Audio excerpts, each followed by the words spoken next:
Here, as always, with Tom or Tom. How's it going? Tony, we're combining two of our favorite types of shows that definitely never go off the rails, all in one run right now. Bowl prediction show, live show. I can't wait to see how badly this goes. Well, and the thing is, as you guys know, our regular bold predictions are incredibly scripted and very detail oriented. So this is going to be a wild, wild ride, and I'm looking forward to it. Throughout the show, feel free to throw your own bold predictions up there. Don't be surprised if maybe me or Tom tells you that's not bold, because that's just our initial reaction to every bold prediction we see. We have to say, nah, nah, and so just be prepared for that. You'll understand what it's like to be one of us. Dare to dream. Yes, that's of all the things you could be. Resolve in the new year to be more like us. Live that life. So, Tom, do we want to go through? Are you even able to go through the last bold prediction show we did, which was the first week of games? Yeah, I have them here. I don't. I did grade them. I think. I think I graded them and I didn't get any of them correct. That is correct, Tom. Yes. Okay. Yes. Yeah. I think Coastal Carolina let me down. Not for the first time. They did exactly what I thought, which was go up and down the field against Northern Illinois. Yeah. But then Northern Illinois went up and down the field, so therefore, Correct. Yes. Yeah, I ended up getting a couple of them right, including a 2-pointer. So we don't need to worry about it. And whether or not this is the ultimate, the previous one would be penultimate. This being our bold predictions for the Rose Bowl show, whether or not they have any grand stakes or create any grand champions or any means anything other than a fun show for everybody to watch and listen to, that will be determined depending on who wins. I agree. Because I'm going to win, this definitely is the ultimate in determining which of us is better, smarter, and taller. Well, I would have to disagree. I will agree with you. If you were to win, yes, then this doesn't mean anything. I believe that's what I heard you say. So, Tom, let's not waste anybody else's time any more than we already have. Let's get this started. Who has honors? Would you like to go first? I could go first. Ohio State's Rose Bowl record for passing yards in a game is 297 by Art Schlichter in the 1980 Rose Bowl. The record for most touchdown passes in a game is 3 by Dwayne Haskins. CJ Stroud breaks both of those records. So we're parlaying. He's got to have, it's basically 300 yards, 4 touchdown passes. So he has to do his average. Yes. Okay, so you may not have heard this, but a couple of players who he has thrown an awful lot of touchdowns to are not actually at the Rose Bowl. Okay. And I will also have you know that I submitted my prediction for the game. I don't actually have them scoring 28 points. So this seems extremely bold to me because I'm picking him to, in just one way, account for more touchdowns than I have them actually accounted for in my prediction. These are average numbers, so he should do this. So I have to add some qualifiers. I'll add one qualifier. If any of those touchdowns come between the 32 and 40-yard line, they do not count. 32 and 40 is a pretty wide band. But it's only one chunk of the field. It's just one chunk. 300 yards, he is going to do this. That is, yes. There's no doubt. The only question is he going to have 3 touchdown passes or 4 touchdown passes? Correct. So you have one tiny question that you're trying to turn this into a bold prediction. A bold prediction would be 5 touchdowns. Well, since I don't think they're going to score 35 points, then I really don't So- think that's necessarily going to happen. Here's the thing, though. And you guys know, I'm seeing all of the responses. 4 touchdowns and 300 yards is not that bold, Tom. Utah actually has a pretty good defense. How many? Is this the same defense we've heard where they're trying wide receivers and safeties at corner right now because they're so thin? That's just as a depth thing. Those are not guys who are necessarily expected to start. So that's fine. I will allow the 32, the exception of the 32 to 40-yard line. So I'm already irate. But I'm not going to let this get me down. 4 touchdowns. Nothing from the 32 through to the 40 counts. Okay. Let's hear your first one. My first one, Tom. Ohio State will average over 5 yards per carry. 5 yards per carry or more. How many times this year have they done that? Because it feels like the answer is probably about. They did it like I believe 4 or 5 of the first 7 games. They have only done it once in the last 5. That was against Purdue. Utah has allowed it just twice this season. BYU and Oregon State. Utah has not allowed more than 3.4 yards per carry in any game over the last 5 times. So that is what it's just So the bold prediction is for them to do something they've done 5 times out of 12 games. Literally almost half of the games this season. Do you want to know how many times CJ Stroud has done for 300 yards and 4 touchdowns? I'm gonna guess it's probably no more than 5. So I guess my takeaway there is at least one run of 30 yards or more. The first run of 30 yards or more is removed from the average. That's a no. I will no. Here's the thing, Tom. I'm not going to remove anything. If you want to make this 5.2, okay. But this is something Ohio State. You can look. The last 5 games, they've only averaged over. They've only gone over 4.74 yards, 4.8 yards once. And that was against Purdue again. So Utah's defense, meanwhile, Tom. And I can bring this up, and you'll see it's just a litany of 2 yards per carry. So it's like I'm having Ohio State go double that. 5.2 is acceptable. Okay, it is acceptable. You're right, and man, okay. Let's just make this 4 predictions, including the 2-pointers. All right, go ahead. More than 2 Ohio State players exceed their highest single-season receiving yardage total in this game. So Julian Fleming had 74 yards last year. Marvin Harrison has 68 yards this year. So and then the third one is kind of question mark, and that could be Joe Royer, who has had 9 yards this season. Could be the best possible answer here is DeJuan Jones, who has 0 receiving yards, but was that the? Can you repeat that? More than 2 Ohio State players exceed their highest single-season receiving yardage total in this one game. All right, I like that. I'm not going to dispute that. Yes, 2 will. I mean, 2 should. Two right. should. But it's who's But that the gonna third be one exactly. is yes. That's the boldness. And the yes, boldness. it could be Mitch Rossi has 6, Joe Royer has 9, but you're at the point of the season where that would be significant. More than 2. I actually have these written out, so I can just No, Tom. I need to have these at all times. More than 2 will exceed their season total. Exceed their highest single-season receiving yardage total in this one game. Okay. All right. Okay. Now I'm gonna kind of go along the lines of that. Julian Fleming will quadruple his season high in yardage for a game this season, which was 22. Okay, so you're picking one guy to have 88 yards, where I'm picking basically him to do that, but also Marvin Harrison to do that, and also a third guy. No, you're not. You're just picking them to have. Yes, so I'm picking Julian Fleming to have at least 75 yards, and then 2 other guys. I'm picking him to have more than that. You're like, if I had a bat right now, I would smack you in the face with it. Okay, how about this? This was going to be the other thing. Julian Fleming will double his season total this year. His season total is... It's 51 yards receiving, or 53. So 106? Well, when you say double, do you mean... Double his current receiving yardage total. So like he will end up with like... He will end up with 106. No, he will have, in this game, yes. 106 yards in this game. But it might be... I don't know, does he have 53 yards this season or 51? I think that's acceptable. Yeah, 51 yards. Okay. So he's 7 for 51 so far this season. So I'm saying 102. 102. I know you don't. I'll go 105. I was going to say 112. Let's meet in the middle. 106. It's not quite in the middle, but all right, that's fine. It's a big middle. 106. 106. All right. Okay.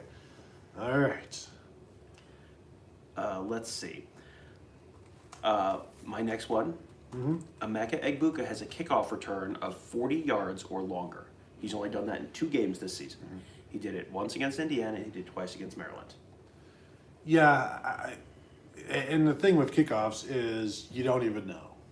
So I will allow this, even though, and I'm not dismissing this. He's averaging like 32, 33 yards a kickoff return this season. So you're suggesting he's going to go just 7 yards beyond his average, which if you were to say, like, I think Travion Henderson will have at least one carry 7 yards more than his average. See how silly that sounds, Tom? So anyway, so he's only done this in 2 games all season. So obviously, self-evidently, this is a little bit of an outlier. He has a lot of 30-somethings, 20-somethings. He also has games like, how many games does he have where he doesn't even have a return? Several, yes. Because you're sort of at the mercy of the other team. Now, I will tell you, Utah, no, and we've already locked this, but Utah does. No, we have not. We're still in negotiation. Utah does allow kick returns on about half of their kickoffs. They do not have a ton of touchbacks. Now, see, Tom, let me see. What I don't know is if that's because they try and do the Urban Meyer thing and pin you, they intentionally don't kick kickoffs. Tom, deep, or do you know how many kickoff return touchdowns Utah has allowed this season? I see here that it is 3. I had not looked up that. They're allowing 24 yards a kickoff return. So, nice try. We're going to have to do some adjusting here. If that 40-yarder is at least 1 touchdown. So, he has to have a kick return touchdown? I'm saying I will allow the 40-yarder, but it has to at least be a touchdown. I will pick Emeka Egbuka having a kick return touchdown for my 3-pointer. No, let's go, because, again, Utah is, as we're seeing, they are 110th in the nation in kickoff return defense. So, which is not a stat I think I've ever looked at. Opponent kickoff return yardage. Yes, I got it. They're allowing, like I said, 23.9 yards per return and 3. I wonder, did they maybe just meet somebody that they shouldn't have, and that dude returned a couple against them in one game? No, so they gave up one against Colorado. 3 separate games. One Weber State, Tom. Come on. And then, of course, San Diego State. But to your point earlier, 2 of those 3 happened in the first 3 games of the season. Here's an interesting stat. Only one of their games this year have they allowed more than 40 yards a return. So you see this Colorado, 41.33. I will go 42 yards. You have to beat that average. I just said he has a kickoff return of 40 yards or longer. I'm adding 2 yards to that. At least 42 yards. A kickoff return of at least 42 yards or longer. That's fine. I mean, that's fine. I've not asked for much there, but you also did not ask for too much on the Julian Fleming thing, even though that is obviously more bold than that, because this is the worst kickoff defense in the nation. And Tom, Did you say they were about 111th, which would mean there's like 20 teams worse than them? I wonder, Tom, how many teams do you think have given up more kickoff return touchdowns than Utah this season? Do you think it's anybody? Do you think anybody could have possibly... I'm going to say someone has given up 4. Yes, Tulsa. And did he return? He had opportunities against Tulsa. Did he return a kickoff against Tulsa for a touchdown? No, he did not. But what did Ohio State do? They 5 for 103. That's a pretty good average. 20 yards. 20. They were worse than Arkansas State. They were worse. Tom, this is not an entertaining show. We need to move on. At least I will give you 42 yards just because of the crapshoot nature of the fair catch. And I would expect, however, that this will be a more aggressive kickoff return situation because you don't have Garrett Wilson, you don't have Chris Olave. So I don't really think this is a bold prediction, and I think the people agree.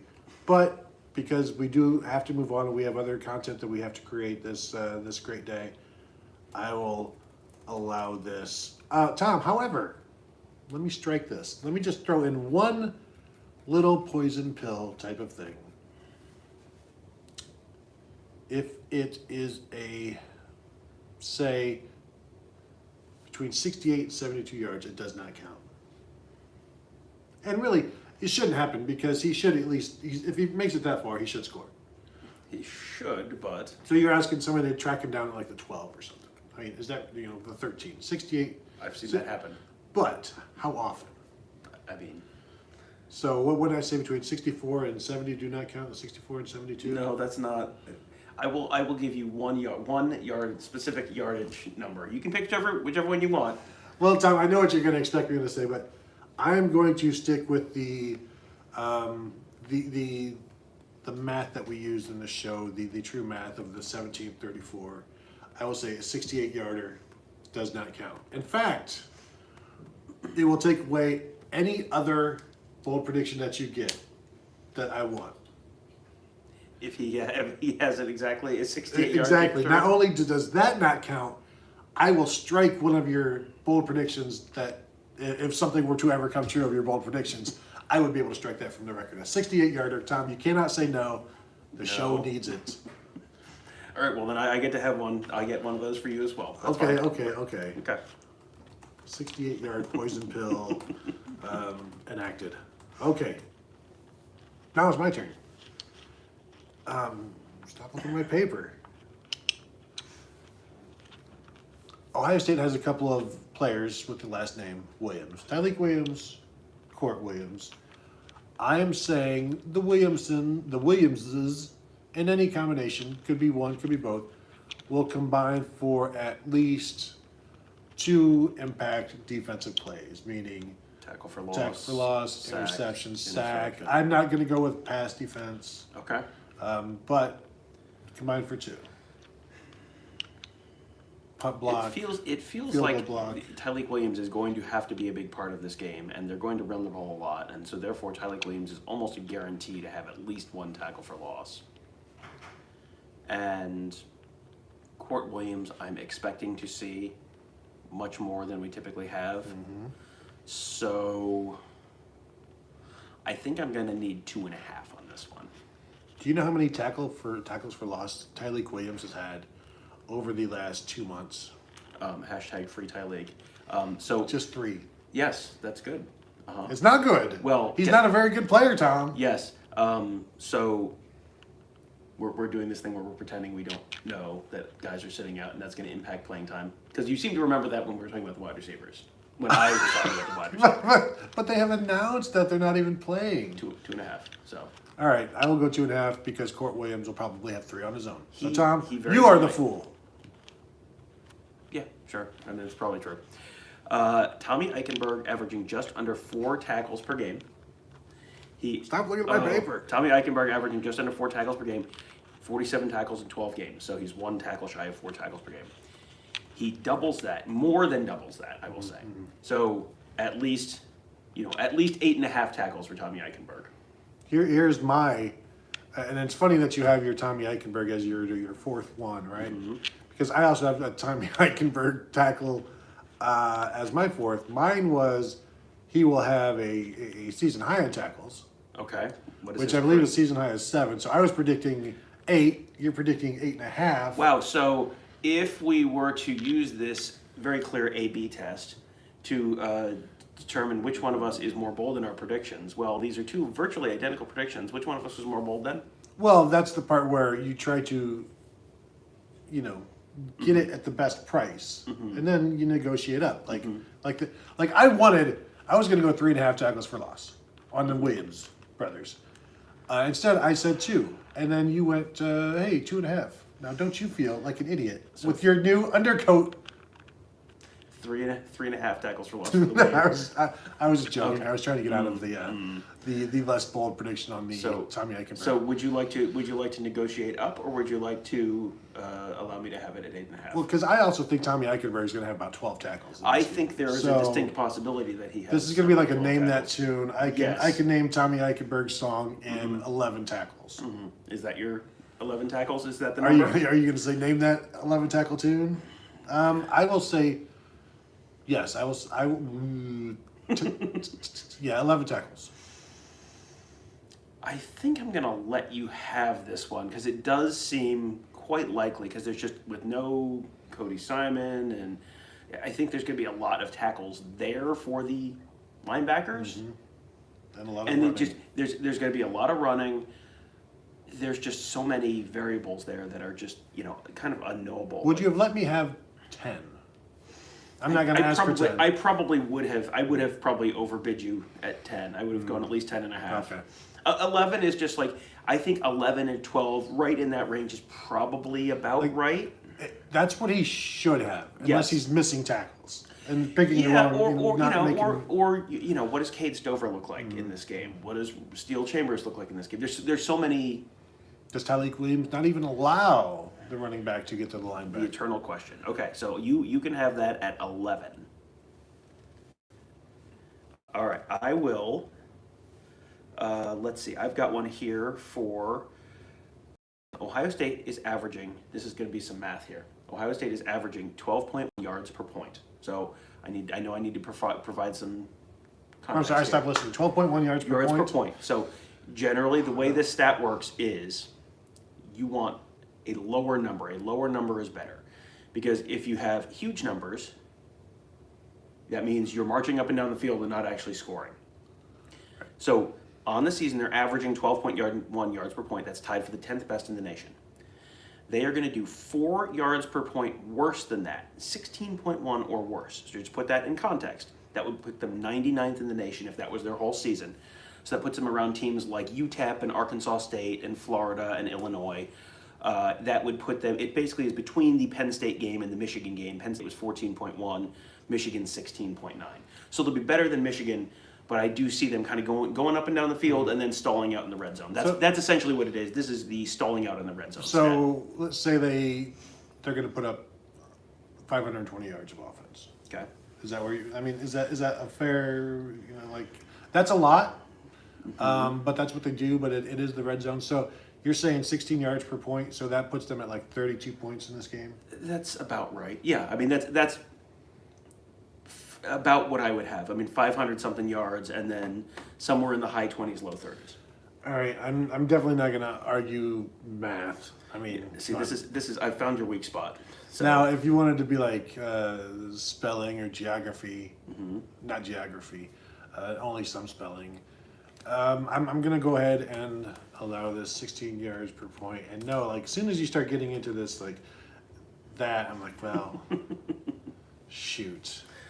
I'm gonna have to like come up with bold predictions of like Marvel movies and Star Wars that you cannot argue that because you just don't know enough. that's true. Yes. So I could be like, I think Emeka Egbuka is gonna have 3 Luke Skywalkers, and you'll be like, I don't know what that means. I don't even know what's the Moida. Yes. So okay, so that was 16. Wait, what was the exact number? The exact number was 16.1. So 4 yards per point worse. Okay. Yard per point. Okay. All right. I have no choice but to allow that because I don't know any better. Now, Tom, that brings me to my 5th and final one-pointer. A player other than Jackson Smith-Njigba or Travion Henderson will have a play from scrimmage of at least 41 yards. Player other than Jackson Smith-Njigba So the 2 guys that you would expect to and have those Travion plays. Henderson. I believe Emeka Egbuka is the only other player that has a play of 41 yards. And I was going to Other than Myan Williams has a long one against Oregon. I was going to Minnesota. remove Emeka Egbuka from this as well because I think he's the one. He's Tony. Okay. He's not even starting. Right. He's Jackson Smith and But I'm going to remove him from this and then say because then you're still getting the other 2 running backs. You're getting Fleming. You're getting Okay. Marvin Harrison. However, I will go along with this. All of the tight ends, Tony. Mitch Rossi. You've got him. But if Emeka Egbuka has a play, a catch, a run, Of exactly 68 yards. yes, It counts. It counts. And No. it No, allows me to strike no. any of your correct bold No. predictions, should No. there be any, which of course there will not be any. Yes, no, 68 is 68 except for the striking, the other stuff, yes. Okay. And All right. And see, the thing though, Tom, is like, I'm gonna have a lot riding on Julian Fleming now, Yes. and you're taking away like Emeka Egbuka, who is a big play guy. If you'd like to have Emeka Egbuka go back in, we can take it from How about- 41 to 51. No, how about I trade Marvin Harrison for Emeka Egbuka? I'm not even gonna do that because he's gonna be playing a lot. We'll stick with that because I also, truly, frankly, Tom, I believe Emeka Egbuka is gonna catch a 68-yard pass. I think that's a possibility. I think Also, we have more if or he less throws spoken it. a 68-yarder, that would count. Even if it goes to Jackson Smith-Njigba, you have to allow this. Oh yeah, of course. Yeah. And if he does throw a 68-yarder, I can strike 2 of your correct bold predictions, Tom, and you cannot deny that. That's fine. If Marvin Harrison, Man, wait. no, sorry, Emeka Egbuka, Yes. throws a 68-yard pass, it has to go. It cannot go for a touchdown. However. You're so unreasonable. Okay. All right. So I lost my Tommy Eichenberg one, so I'm going to have to swap in one of my other two. I fortunately came prepared. Ohio State does not fair catch a kickoff in the first half. Ooh, this goes right along with your research that Utah is terrible at kickoff coverage. But that they don't force a lot of kickoffs. however, about half of their kickoffs were fair caught or not returned. They figure if they put it in the end zone, it's going to be a fair catch. It's going to be a fair catch, yes. And we'll just say touchbacks count for, even if you're just standing on the goal line and it sails over your head. We better. See, I don't think Utah is going to be scoring in the first half. Now, okay, because I think Ohio State's going to shut them out. We'll do this time. No. In case there is a shutout and Ohio State and Utah gets the ball first. So you're saying, let's go, including the opening kickoff of the second half. So that there is at least an opportunity. Okay. All right, that's fine. For Ohio State to receive a kickoff. Okay. All right, so that was my last single pointer. So no fair catches on kickoffs in the first 30 minutes and 5 seconds of the game. Okay. Now, my 2-pointer, Tom. There will be a score by Ohio State from a yardage line ending in a 7. There will be a score from Ohio State from a yardage line ending in a 7. So a 7-yard touchdown, a 17-yard touchdown, a 27-yard touchdown, a 37-yard touchdown, a 47-yard a 67-yard field goal. No, that would be a 50. Well, yeah. I see. So what from a yard line or the yardage? From the yard line, not the. So from the 47, as. so it would be a 47, and then also a 53, and also a 63, and also a 73. No, we would say whatever it shows up in the box score as. That seems incredibly not that bold.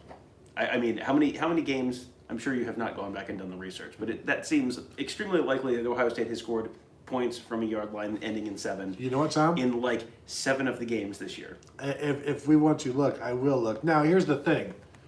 It's a what? How many numbers are there? Like 10? So it's a 1 in 10 chance. Mm-hmm. Except. And sure, they're going to score like four or 5 touchdowns. So it's a 1 in 35 chance.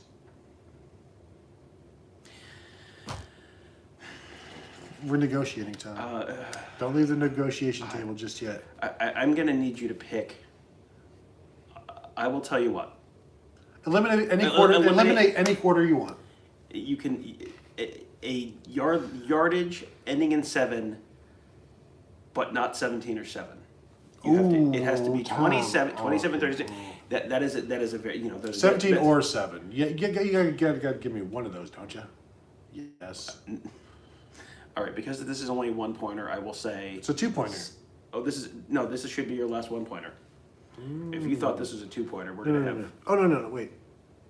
Yeah, because I've gone 1, 2, 3, 4, 5. Yeah, the Jackson Smith and Jigba, the 41-yard. Oh, you went first. Okay. Oh, okay. So that's fine. yeah, because I took if this is 2 points, there's no way you're getting 7 or 17.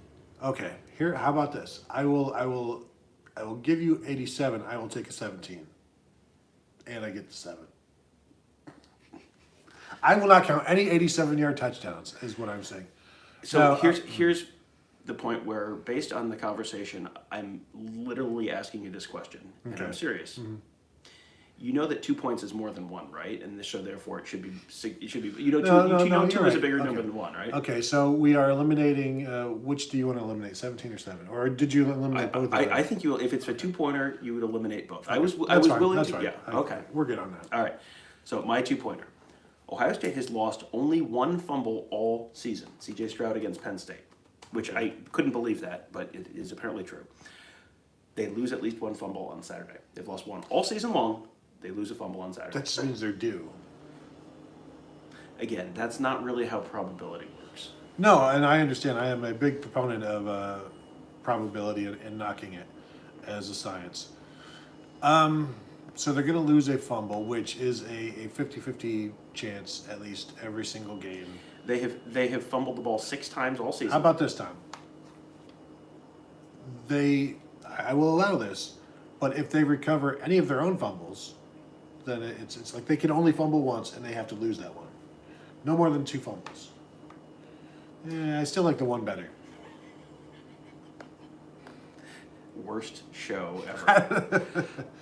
There's so much editing in the recorded shows that we do to eliminate all of this stuff. Is there? There is not. So Ohio State has to lose every fumble. no, they don't have to lose every fumble. This is not a 5-pointer. How about that to lose more than they recover? They cannot Or- they cannot Recover more than they lose. recover more than Okay. they lose. All right. Okay. This is a chore. Ohio State cannot recover more fumbles. Of their own. More of their own fumbles. All right, as we all type more than fumbles. Okay, whatever. So my 3-pointer, Tom. Do you remember back Big Ten media days when Ryan Day said that they're going to get Jeremy Ruckert to 30 catches? Yes. Do you know where Jeremy Ruckert is right now in catches on the season? I feel like I looked this up at one point and I feel like he's at 24. He's at like that? 23. 23. My 3-pointer, Tom.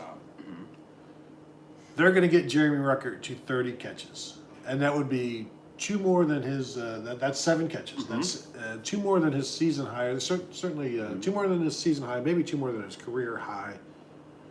And knowing this would be Tom. See, I don't know now. You don't need to sell me on this one. Picking an Ohio State tight end to do a bunch of stuff in the passing game is inherently bold. I also think that based on Utah's corners, outside corners being out, they're probably going to be throwing to those outside receivers more than tight ends. I like that a lot. How about this? If you want to make this really bold, I don't Like a even 4-pointer? No. I don't even need a number. You want to give me Jeremy Ruckert has more receptions than Utah's tight ends? Oh, so, oh wow. Oh, that. Wait, are you going to do that one? No. I'm saying for you, if you'd like to take that. No, because I mean, they've got guys who catch. They've got like 2 guys with more catches than Ruckert. Yes, So. which that would make it extremely bold, wouldn't it? Wow. But also, so would having a career high of 7 receptions in this game. yeah, I'm allowing it. I was just giving you a And different- Tom, do you know how many catches Jeremy Ruckert has had over the last 5 games? I'm guessing 7. Exactly 7, Tom. So, yeah, I think this is the only problem I have, Tom. We built this season as the year of the tight end. If he does this on January 1st, 2022, you know what the good news about that is? 2022 then becomes the year of the tight end. It does. I mean, So- it's just science. Fantastic comment from. Just lost it. Now I've lost the comment, so I can't tell you who said. Oh, there it is. Joe F. Of all your podcasts, this was the most recent. Which, That is true.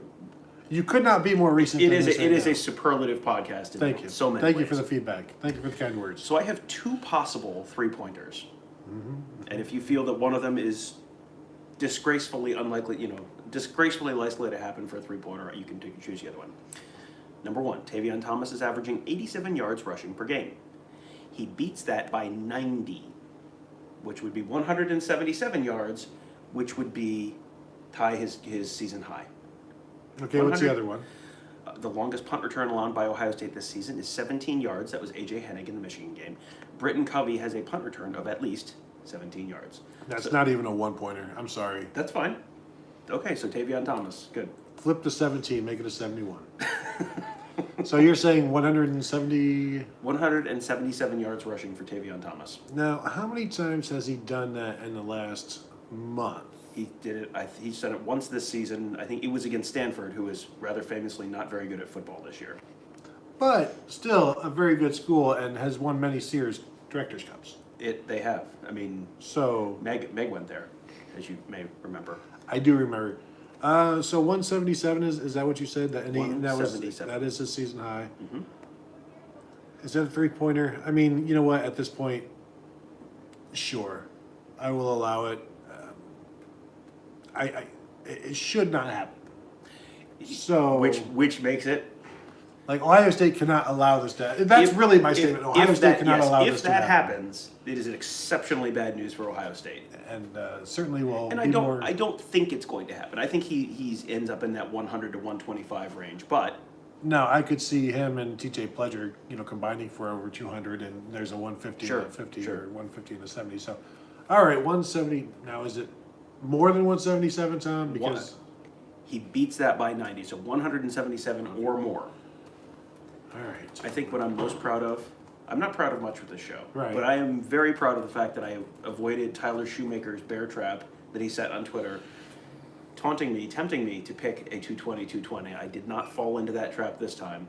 I thought maybe you might pick it, which therefore guaranteeing that it would happen for the second time. well, this the season. thing is, I like all of my other bold predictions, and I believe they will come true. But now thinking about, because I kept thinking, well, I don't see Ohio State rushing for 220 yards. I never really got around to thinking, well, what about Utah? So,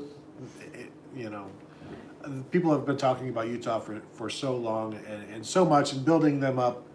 I just feel like Ohio State's kind of getting tired of that from Yep. talking to them this week. So. There are some good ones from the listeners in here. Yes. We want to run through. If you do have a couple, if you have your own bold predictions, throw them in the comments. We're going to go through, just kind of review those. Kyle says Cade Stover will have double-digit tackles and a sack. That's a good one That's a because three-pointer. Here's the thing. I don't have a clue what to expect from Cade Stover.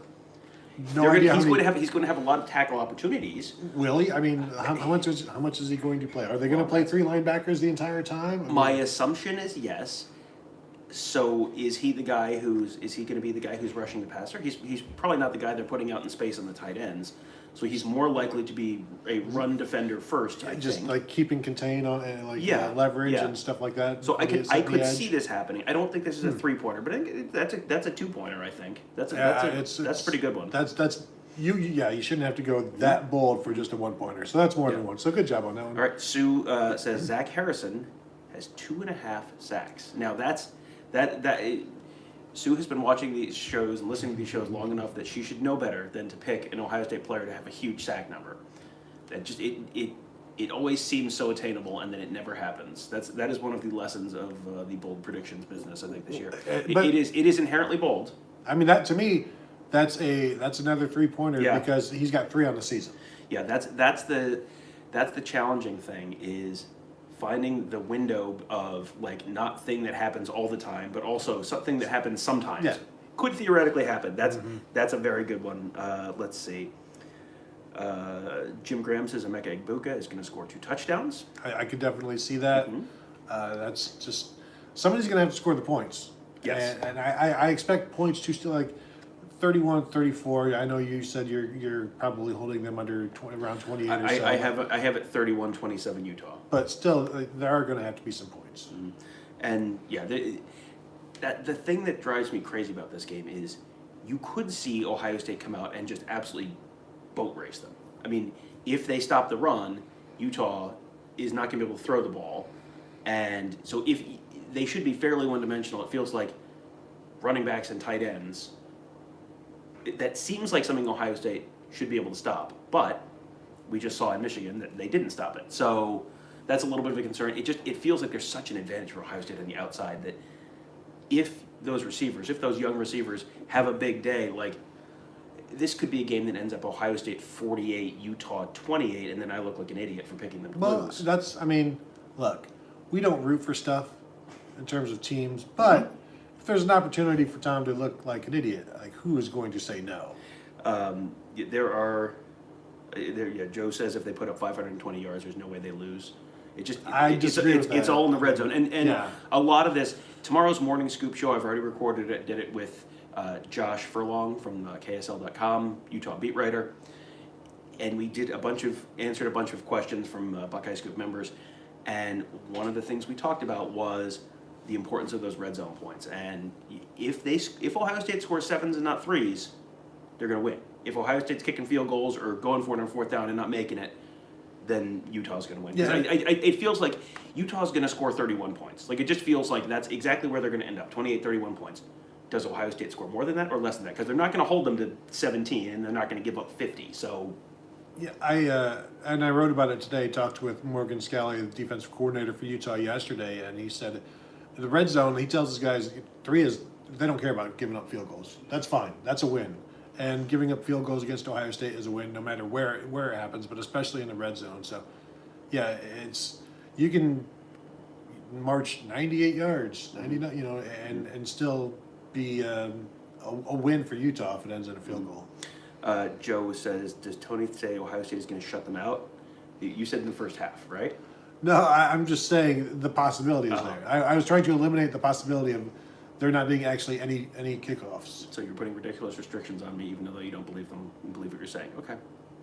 Well, I mean, that's what we do here. Mm-hmm. Let's see. I think we've got. Tim says the team that wins the time of possession wins the game. Well, I think.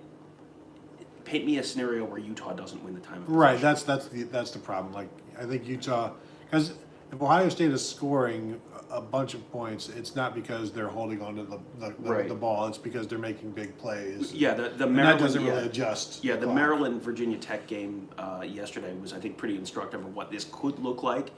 Where, there was at one point in the first half where Maryland was up 21-0 or 17-0 or something, or 17-3, and the time of possession was like Virginia Tech 22 minutes, Maryland 5. Like you hit a couple big plays.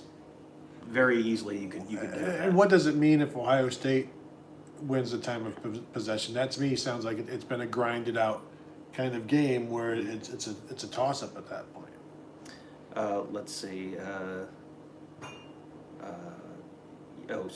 Sue's watching the Purdue game. It sounds like it's going great. The last time we were here at the Rose Bowl, we were sitting down in the media lounge downstairs and watched Purdue get absolutely annihilated by Auburn. And then we were sitting down there eating lunch and watching Purdue get absolutely annihilated by Tennessee. And I was like, this is weird deja vu. Well, it was 21-7 when we came up here to do this, and now it's 21-16. So Purdue kicked a field goal, which I'm sure you approve of. Sue said that they had first and goal at the 1 and didn't get a touchdown. But they got 3 points out of it, so is that really a bad thing? Tim Gosselin says Cam Martinez running punts back. Now we saw him at punt returner. I am very interested to see what they do, because here's the people who were at punt returner this week: Jackson Smith and Jigba, Cam Martinez, Demario McCall, and Chris Olave. Now, from all indications, Chris Olave is not playing, but we saw him back there fielding punts. You would assume it's not going to be Demario McCall. Right. And you kind of I think I'm to the point where I don't know that they really want to put Jackson Smith and Jigba back there. Like, if they're at a point where they trust Cam Martinez, because if Jackson Smith and Jigba gets hurt, that's a big problem. But we also saw KJ Hill was back there, and his job was just catch the ball. Just fair catch. So I'm thinking that's going to be the command to Jackson Smith and Jigba. Is just catch the ball. Yeah. And let's go. Yeah. Thomas Clark says, I have a good one. A freshman defensive lineman gets more than 1.5 sacks on his own. So 2 sacks for a freshman defensive lineman. So that would be two. Let's assume he means true freshman. Yeah. So JT Tuimoloau, Jack Sawyer. You got 3 opportunities there. Tyleik Williams. Yeah, and kind of the $64,000 question here is, what is, how much of the Jim Knowles defense is going to be in there? Are we going to see Jack Sawyer as a stand-up rush end? And here's the thing, Tom, and I was going to bring this up on another show. I asked the Utah offensive coordinator, like, what exactly have you looked at defensively for Ohio State? Because they've switched defenses, and they've also brought in Jim Knowles, and he said, we have not looked at anything Oklahoma State. Mm-hmm. So. They have not? They have not. And we know Jim Knowles has been around.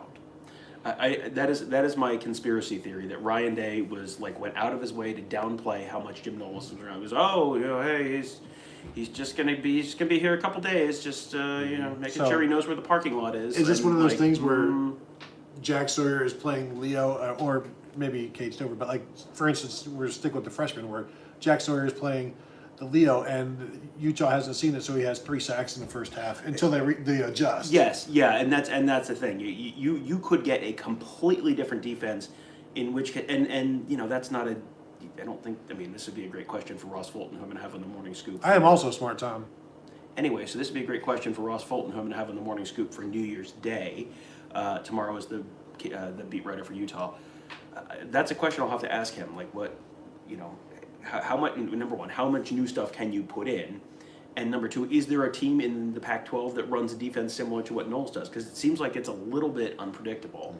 Mm-hmm. You see people run 4-2-5, but there's also so many guys out that do you have to get the new guys up to speed on? Yeah, I'm wondering if I'm downplaying the absence of both Antoine Jackson and Haskell Garrett throughout all of this. Yeah, that's and Sean says Utah under 150 yards rushing for the game. That's a win for Ohio State. Yeah, if that happens, Ohio State wins the game. The interior of the defensive line is a real question mark to me, because it's just you've got like 4 guys that they feel comfortable with probably. And that's not a lot for a team that's potentially going to be having long drives. You could wear that defense down. I would be very surprised if Utah finished under 150 yards rushing for the game. David says Utah has no offensive holding penalties called against them. Oh wait, this is the bold prediction. Sorry, never mind. Yeah, that's Tyreek. That would be a bold prediction. Yeah, like someone Smith, gets called for holding Tyreek Smith. Yeah, exactly. That would be the first ever 5-pointer. Let's see. Kevin Noon's bold prediction: Evan Pryor has 3 receptions and a touchdown this game. Is that a 2 or 3-pointer? I think that's a 3-pointer. Yeah, that's because we were talking at some point this week. No, we weren't. I feel like Demario McCall will have an INT from DK. That's a good one too. Yeah, that's a 3-pointer. That's a 3-pointer. I might throw a 5-pointer. Yeah, on that one. yeah. We were talking earlier this week, and with the wide receivers room being a little shaken up, and we know they don't throw to the tight end unless they do it 7 times, but we know they don't throw to the tight end. So I feel like the running back, you can use the running backs out of the backfield as weapons in the passing game as well. And Pryor fits that, and they've been talking Pryor up. He was rubbing 4th when we were watching practice, so I don't think he's going to play ahead of Mayan Williams and maybe ahead of Master Teague, unless they have like a Donovan Edwards kind of package where they just put him out just to but is that too predictable? Because you're probably not running him, and you're probably not he's not someone you'd have in there for pass pro. He's not the guy you would choose to have in there for pass pro. So if he's in there, that seems like that's a bright flashing light. Like, hey, this is probably a pass play designed to go to Evan Pryor. Well, that's one of the reasons I was thinking about this. What about Travion Henderson having more receiving yards than rushing yards in this game?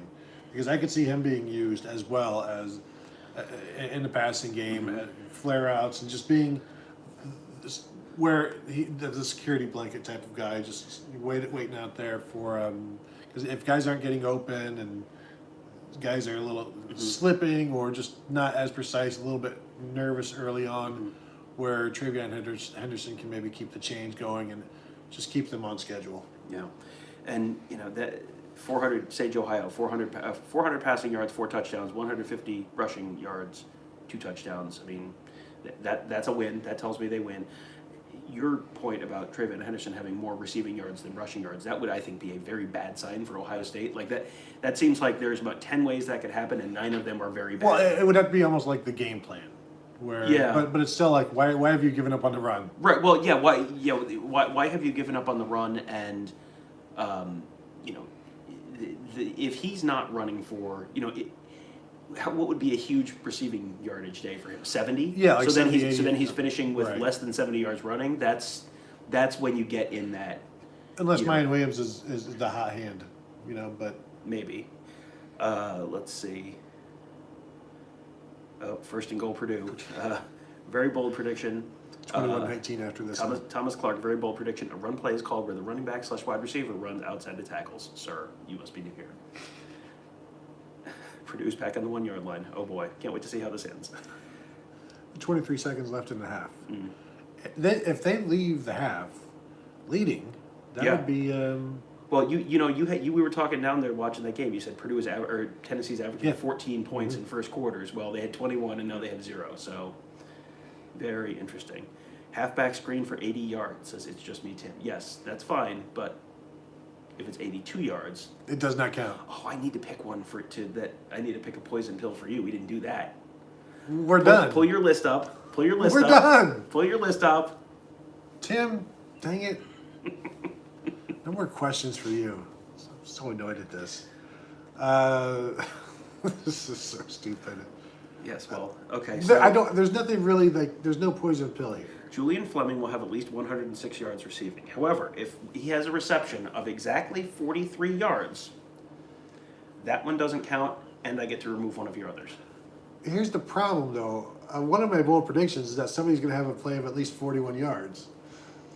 Okay, so Julian Fleming, a play of 38 yards. Okay, thank you. 38 yards does not count. Kills that prediction.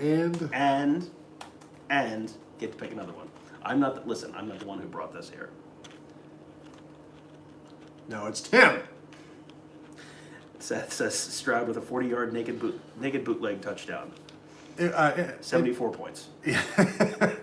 Morgan Scalley, the defensive coordinator, talked about how athletic that CJ Stroud is and that he can run, which tells you that they have gone back and watched all CJ Stroud film, including last year's Michigan State game. Mr. J Lex 09, OSU may give up 100 yards rushing by the QB alone. I don't think that's necessarily where I think the power running game with Tavion Thomas is going to be where they have you Rising hits him for picks up a 3rd and 7 at some point that makes every Ohio State fan throw the TV remote. He has not had a 100-yard game yet this season. They have three running backs who all have multiple 100-yard games this year. Yeah. But if Cameron Rising does get 100 yards, that's also telling you that there aren't sacks negating his rushing yards. Tom, what is it? Sue says, "Are your poison pills arsenic or cyanide?" Chemists want to know. I don't know. It tastes like almonds, so I'm sure Sue knows what that means. Mine tastes like burning.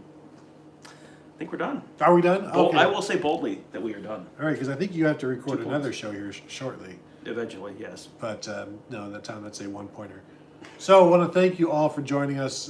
Thank you for sticking out. On this live show, live bold predictions for the first time ever. You can see precisely how it goes when we're trying. And the thing is doing it in person together, whereas normally we're all cities apart. And here it could have gotten violent, but I'm not a violent person. So it is what it is. Oh, we have a poll up now. Who will win bold predictions? 22 votes. Tony, what do you think? Well, whoever they think is going to win it tells you that that is the person they think did not have the boldest predictions. Unless it's me. But I think they're going to vote for you. Because I'm smarter and better. Less bold predictions. Most likely, that's what it is. Which of these bold predictions are most likely to happen, which means they are the least bold. So Tom, what are the results? It just says poll. It says poll complete, so I don't know when the poll started. So, 59% for me, 40% for you. See, so it's relatively close. Where's that 1%? The math on this does not work out. That was something that that 1%, that was the poison pill. So now the poll doesn't count. Sorry. So yes, I agree with all of you that Tom's bold predictions are less bold and more likely to happen. But anyway, we have to go. Want to thank you all for joining us sincerely. Thank you for making this a part of your day and waiting for it with such anticipation. We do appreciate it. And we will talk to you guys later.